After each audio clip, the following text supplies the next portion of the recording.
Le système éducatif ivoirien est toujours couronné par un examen de fin de cycle.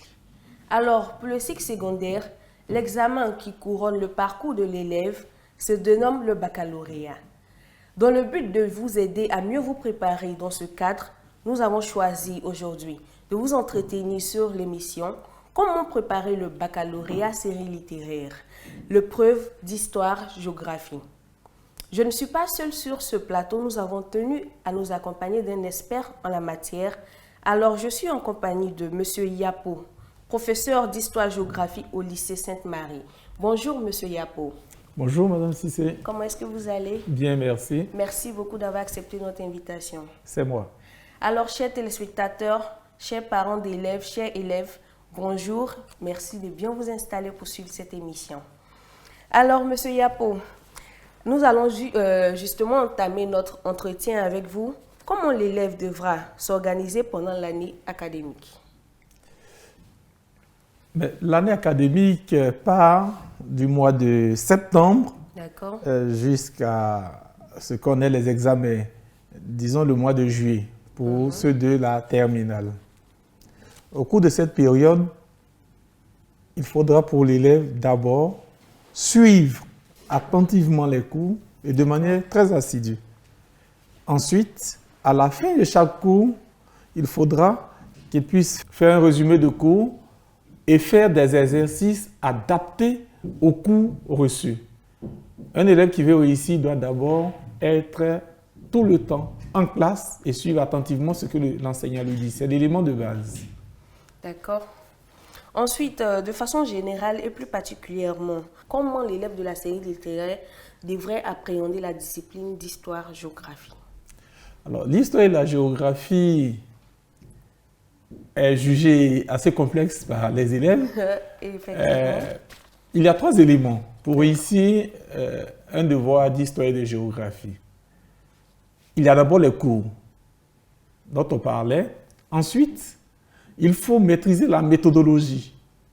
Et enfin, avoir la capacité d'aller rechercher les informations du cours et étayer un sujet en suivant la méthodologie enseignée. Ce sont ces 3 éléments-là que l'élève devait prendre en compte dans, disons, le souci de réussir sa matière, son devoir en histoire et géographie. D'accord. À part ces 3 éléments, est-ce qu'il n'y a pas d'autres éléments qui accompagnent ce fait-là? Il y a la pratique régulière de l'exercice parce qu'on va l'évaluer à la fin. Pour l'évaluer, il faudra qu'il ait des informations utiles et s'il ne met pas en pratique régulièrement, il n'aura pas la maîtrise, la technique. Généralement, on se dit que l'histoire et la géographie, comme c'est une discipline littéraire, on ne fait pas de pratique, on ne fait pas d'exercice.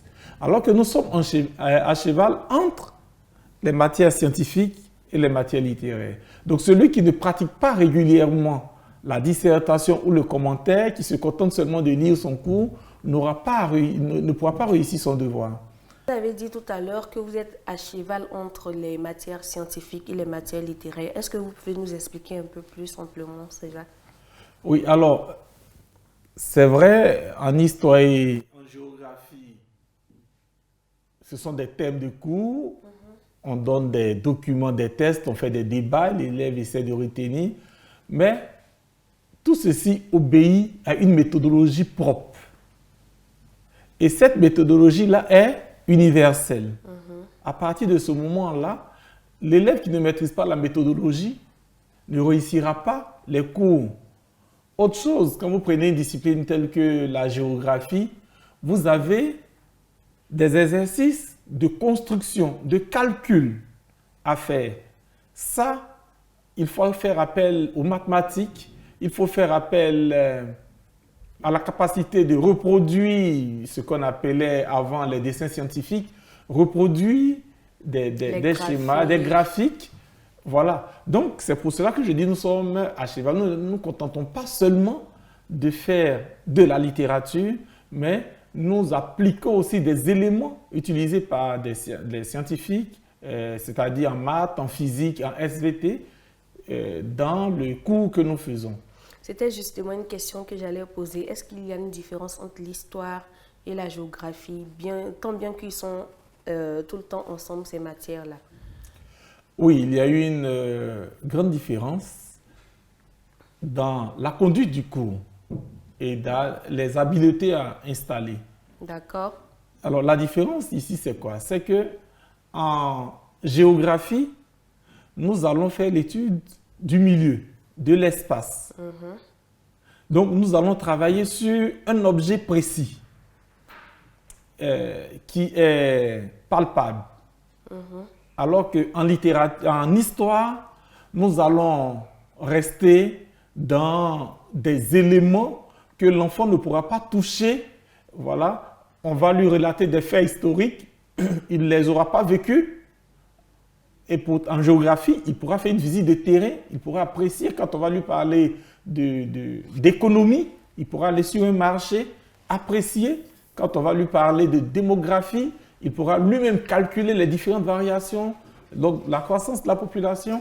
Et c'est pour cela que je dis qu'il y a une différence au niveau des deux éléments. Mais à la fin, ce qu'on recherche, c'est sa capacité à utiliser les informations qu'on lui donne pour en faire une synthèse, pour pouvoir expliquer des données, pour pouvoir analyser des phénomènes qu'il aura rencontrés. Cela revient donc à dire que pour appréhender ces deux disciplines-là, il n'y a pas de méthode différente pour l'élève en série littéraire. Pour les appréhender, oui. Mais pour rendre, ici, en terminale, on les évalue sur la dissertation et le commentaire de test. Donc, de manière générale, c'est la même approche.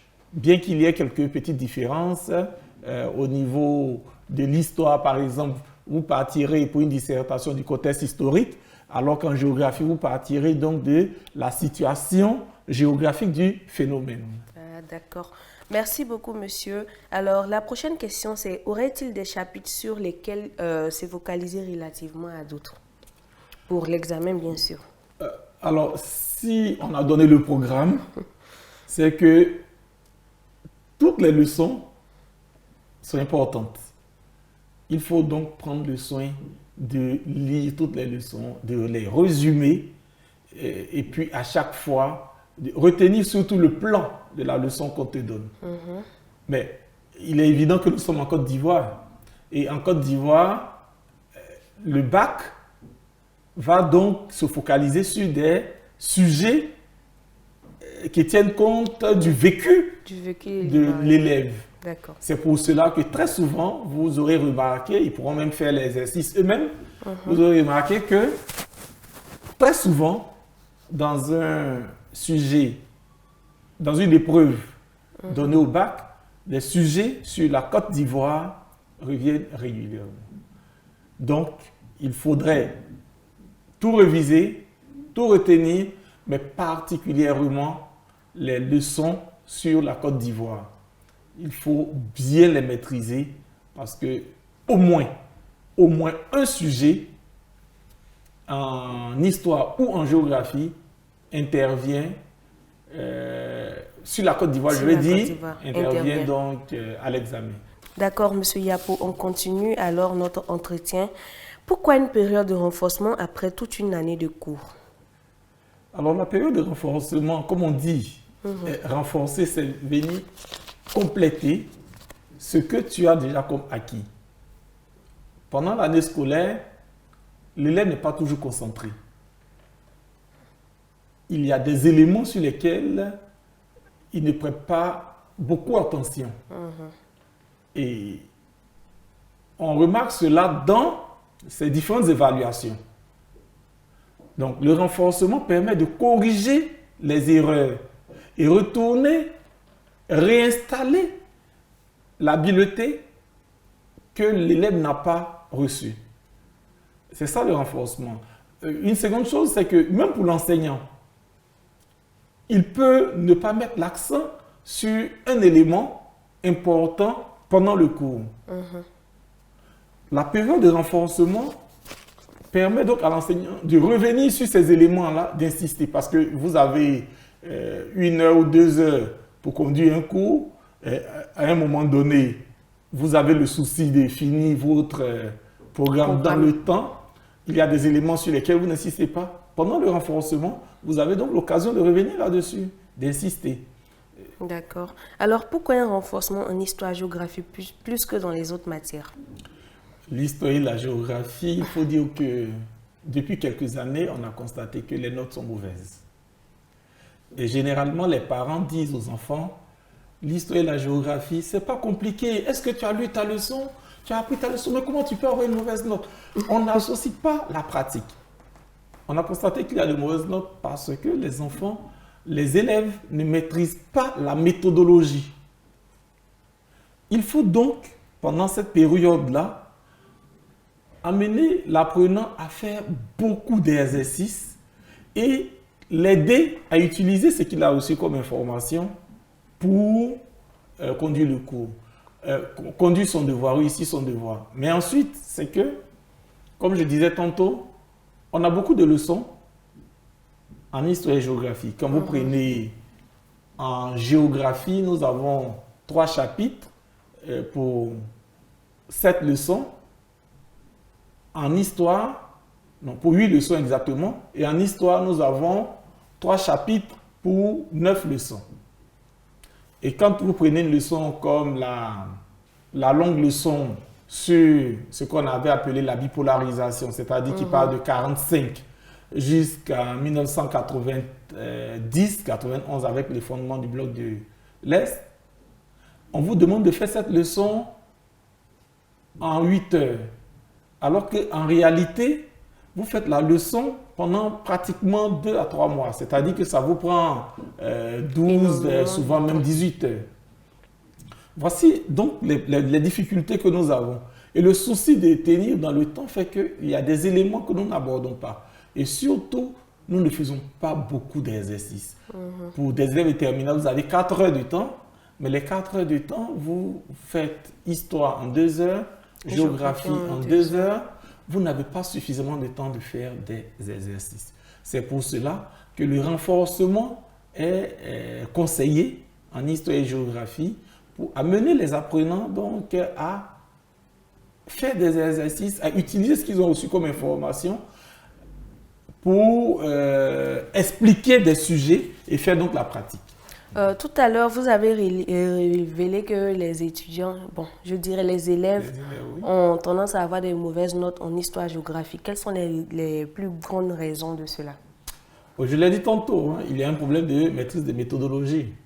Et puis, il y a comment est-ce que on apprend la leçon en histoire et géographie.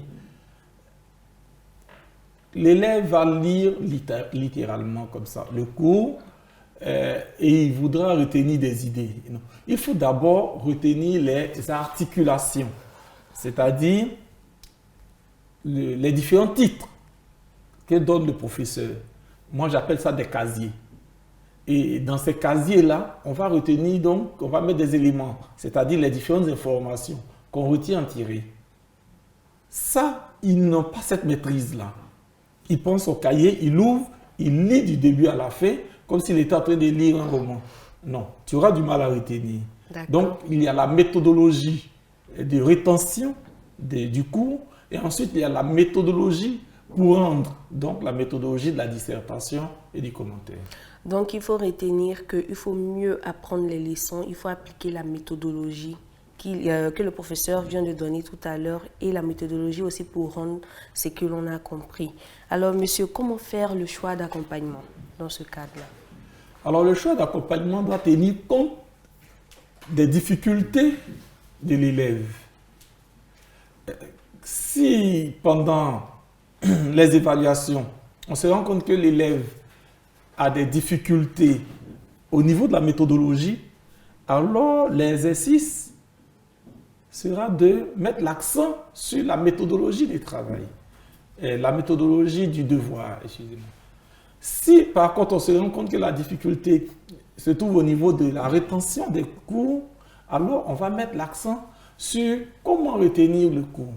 Donc, le choix va varier d'un élève à un autre. Il faut d'abord identifier ses difficultés, ses lacunes. Souvent, ça va au-delà. Ça va au-delà, c'est un problème d'orthographe grammaticale, de niveau d'expression. Donc, vous allez revenir corriger ces différents éléments-là avant qu'il ne puisse réussir son devoir d'histoire ou de géographie. D'accord, c'est bien noté. Alors, chers téléspectateurs, nous allons marquer une petite pause publicitaire. Nous revenons tout de suite. Instant pub. Instant pub. Instant pub.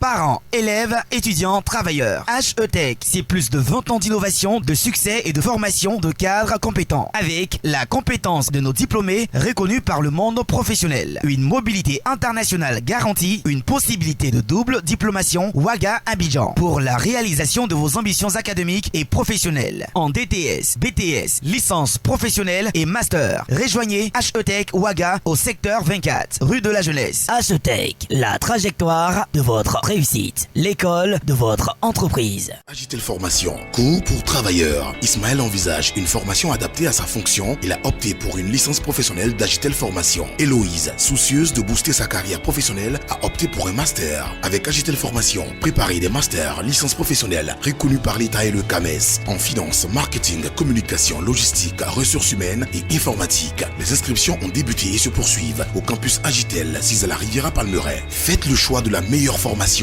pour vous aider à conquérir le monde du travail. Agitel Formation pour la mondialisation de votre formation. Instant pub. Instant pub. Instant pub.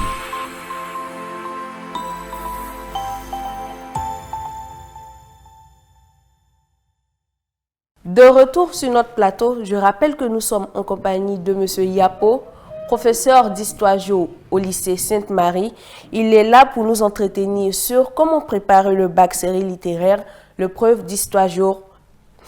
Alors, M. Yapo, nous allons continuer notre entretien.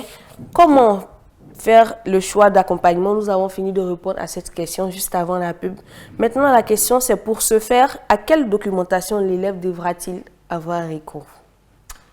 Alors, aujourd'hui, dans le système national secondaire, il n'y a pas de manuel qui accompagne l'enfant en histoire et géographie.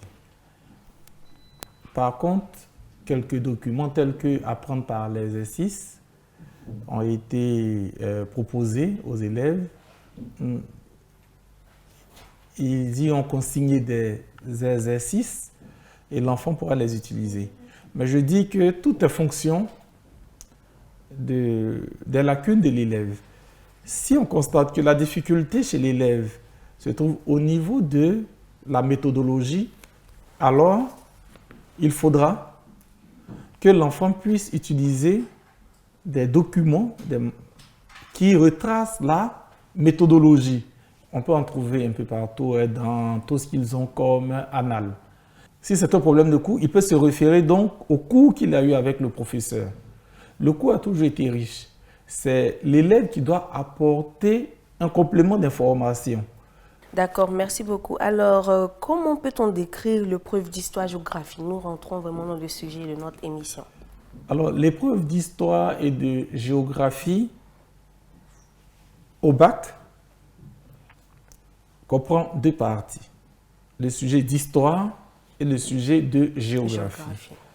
Le sujet d'histoire comporte le sujet de dissertation et le sujet qui porte sur le commentaire des documents. En géographie, c'est la même chose. Donc, l'élève est en face de 4 sujets. Un sujet de dissertation et de géographie. Un sujet de dissertation et de commentaire en histoire. Un sujet de dissertation et de commentaire en géographie. Et ces sujets-là sont composés de quoi précisément? Alors, ces sujets vont aborder des thèmes étudiés en classe. Pour le sujet de dissertation, en histoire, on va les interroger sur des sujets de type dialectique, c'est-à-dire des sujets qui apportent une interrogation pour lesquels vous devez aller d'abord dans le sens de l'auteur et ensuite relever les limites, ce qu'ailleurs on appelle thèse et antithèse. Et puis, on aura des sujets de type inventaire ou thématique, des sujets qui vont permettre d'aborder un thème en essayant de voir quels sont les éléments, les origines, les causes ou les facteurs qui amènent le sujet. Ensuite, comment cela se manifeste et puis peut-être l'impact. Au niveau du commentaire, par contre, on a plusieurs types. On a les commentaires de test, c'est-à-dire un test suivi des questions, des commentaires de graphique, l'élève sera mené à construire un graphique, il aura aussi des questions, et ensuite, il aura des commentaires de tableaux statistiques. Donc, un ensemble, c'est pour cela que l'on parle de commentaires de documents. D'accord. Alors, quel comportement l'élève doit-il adopter face au sujet d'histoire-géographie pendant l'examen? Pendant l'examen, il faudrait garder son calme. Généralement, ce qui est proposé à l'examen est plus facile que ce que nous donnons en classe. Donc, il faut garder son calme. Lire attentivement les 4 sujets proposés et faire son choix. Pas parce qu'on a une idée déjà dans la tête en arrivant à l'examen, mais faire son choix par rapport à la quantité d'informations que nous avons pour un sujet donné.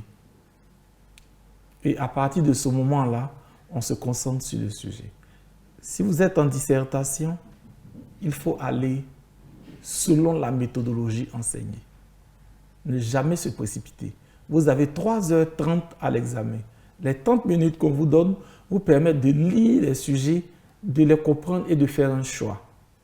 Donc, vous avez après cela 1h30 pour un sujet choisi. Il faut faire en dissertation ce qu'on appelle le travail préliminaire, c'est-à-dire lire attentivement le sujet, définir les mots, choisir le type de sujet, se demander quel est le type de sujet, reformuler pour mieux comprendre, ressortir sa problématique, sortir son plan, faire appel à ses connaissances, et tout ça, il faut noter au brouillon. Souvent, on voit à l'examen des élèves couchés sur la table, ils attendent 30 minutes après. Qu'est-ce que tu fais? Je réfléchis. Non, tout ce temps, il faut écrire. Toutes les idées qui te passent par la tête, tu les notes sur ta feuille de brouillon. Et après, tu organises en fonction du plan que tu auras déterminé. Tu rédiges entièrement ton introduction, tu rédiges entièrement ta conclusion, parce qu'à partir du travail préliminaire, on peut le faire. Et puis, tu prends maintenant ta feuille de copie. Pendant 1 heure ou 45 minutes, tu rédiges directement ton développement sur ta feuille de copie après avoir copié ton introduction. À la fin, tu ne seras pas surpris, même si on te dit qu'il reste 5 minutes, la conclusion est déjà là. Tu prends la conclusion, tu la copies. Si c'est un commentaire de test, il faut lire. Souvent, on pense que le commentaire de test est facile, mais c'est parce que c'est bâclé. Là aussi, il y a un travail préliminaire à faire. Si on te demande de déterminer l'idée générale du test, il te faut lire au niveau de chaque paragraphe, ressortir l'idée, l'élément essentiel. Et à la fin, après avoir parcouru les différents paragraphes, te poser la question, à partir de toutes ces idées pour chaque partie, qu'est-ce que l'auteur veut dire ici? Qu'est-ce qu'il traduit? Et ça va t'aider à mieux trouver l'idée générale. Et l'idée générale se fait en une phrase, ce n'est pas un titre.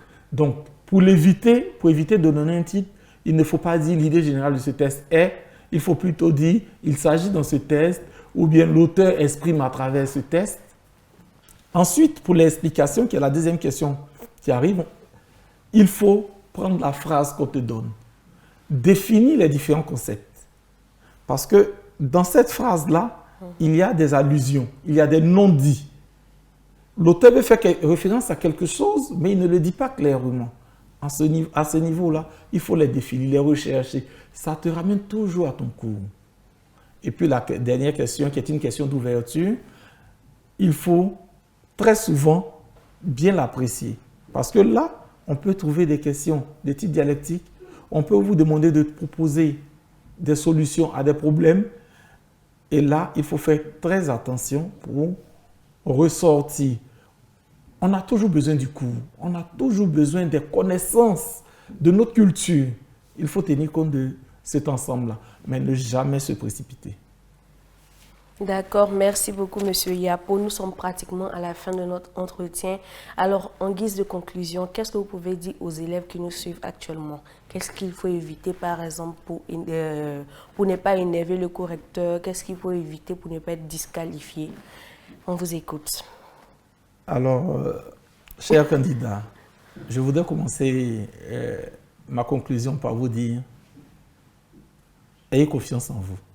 Si vous avez fait 9 mois et que vous avez bien suivi les cours, il n'y a pas de raison que vous n'ayez pas la moyenne en histoire et géographie à l'examen. Ce qu'il faudrait éviter, ce sont les fautes grossières. La seconde chose, il faut soigner son écriture. La troisième, il ne faut pas vous engager dans des débats entendus dans des salons ou dans des rues. On ne vous demande pas de donner votre position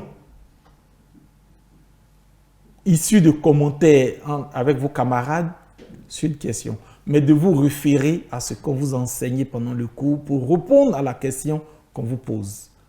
Souvent, ce sont des erreurs que nous constatons qui ont tendance à énerver le correcteur. Merci beaucoup, M. Yapo. Alors, chers téléspectateurs, je rappelle encore que c'était M. Yapo, professeur d'histoire géo au lycée Sainte-Marie. Il nous a entretenu sur l'épreuve d'histoire géo, comment préparer le bac série littéraire. Merci beaucoup à vous également de nous avoir suivis. À très bientôt pour la suite du programme. Au revoir.